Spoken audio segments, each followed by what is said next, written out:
I'm recording this video in my office. There's nothing that's gonna break privacy. So let's talk about the cold case of Lynn To. Lynn was 19 years old and an international student from China. She originally lived in Vancouver for 2 years before moving to Toronto to attend York University. Now, her parents sent her here when she was 16 years old. She was considered very mature for her age. She loved learning, loved reading, writing, geography, history. That was just her thing. So she stayed in Vancouver for 2 years and then she moved to Toronto, to attend York University. She wanted to work in healthcare management, when she graduated. On the night of February 10th, 2002, she had just finished a driving school course or class at the Keele and Finch area, which wasn't far from where she lived. So she walked over to her apartment building at 1 Four Winds Drive. And as soon as she turned into the complex, she was grabbed from behind, pulled to the south of the building, like towards the back of the building, and her throat was slashed, cut. This attack would have only taken 2 minutes, and the perpetrator did take her cell phone with him when he ran off. And police were able to track his direction that he ran by the trail of blood, because Lynn did try to fight back and the perpetrator was injured. He gotten slashed on his left hand.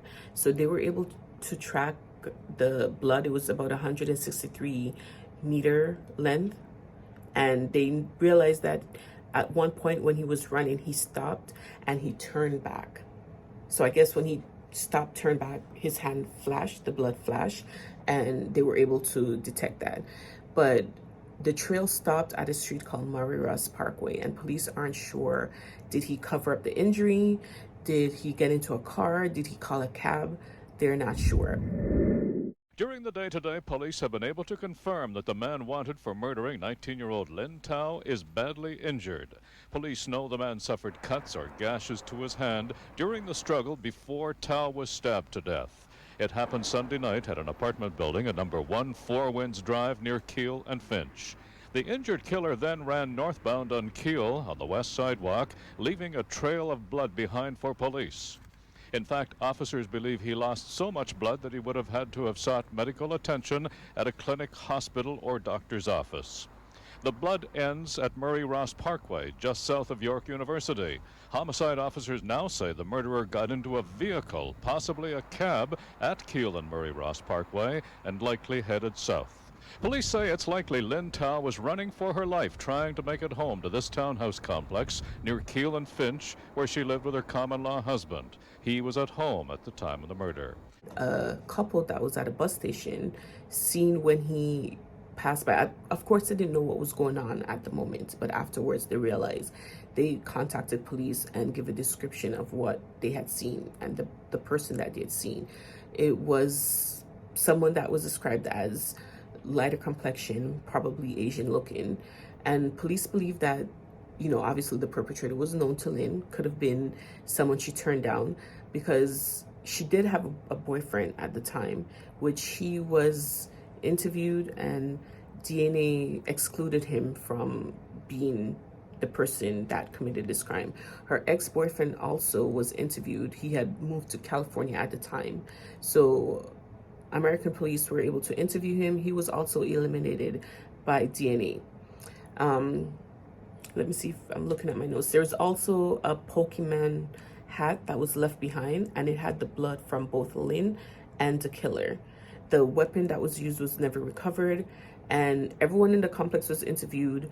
Cell phone records of Lynn's were pulled, and after that night, the phone wasn't used. So everyone that she had communication with, by using her cell phone, was contacted, interviewed, and eliminated as persons of interest. But this person knew intimate details. Like, they had her schedule.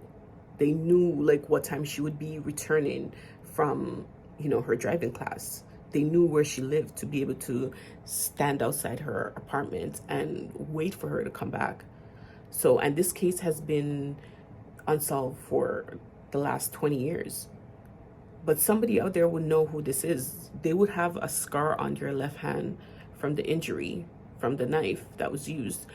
And I don't know. I'm just reading my notes here to make sure that I have everything. So 3 days before the murder, Lynn had actually contacted her parents because the last time she'd seen them was the year before when she had went home for the Chinese New Year. She had taken her boyfriend at the time to meet her parents, and she had already bought a ticket to return again in April of 2002. This crime happened in February. She had bought a ticket for April to return to visit her parents. She had just gotten a work visa so she can work and, you know, save some extra money, and she was very excited about that. At only 19 years old, for your life to be taken out like that in such a cowardly way. So I don't know, did she recognize the person that was attacking her? You know, like, it's crazy. But I'm gonna attach a video clip here of the investigator of the cold case department talking about it and providing more details. On Sunday, February 10th, 2002, at approximately 8:06 p.m., police officers from 31 Division responded to a 911 call to the rear of number 1 Four Winds Drive at Keel Street and Finch Avenue West. The officers found 19-year-old Lynn Toe suffering from stab wounds. The victim was transported to hospital where she was pronounced dead. Investigators believe the suspect was cut during this attack. He fled on foot and may have resided in the area. A blood trail was found as well as a toque with 3 Pokemon figures on it. The DNA profile from the toque matches that of the blood left at the scene. The suspect is described as male with a pale complexion, possibly Asian, a slender build, 5'6" to 5'7" in height, and 130 pounds. He may have suffered an unexplained injury at the time, leaving a scar, likely on one of his hands or arms. It is believed the victim knew her killer. To what degree remains to be seen. Likely they had some type of relationship that caused a major discourse between them. Friends may not have known the extent of their relationship at the time, but perhaps now, with many years gone by, someone will come forward. There is no doubt that there are people that are close with the suspect or were close to him back at the time of the offense, and you know that he did this. I am confident of that. If you want to remain anonymous, that is perfectly fine. We have his DNA, so all we need from you is his name, nothing more. It is your duty to bring his name into this investigation so he can be held accountable.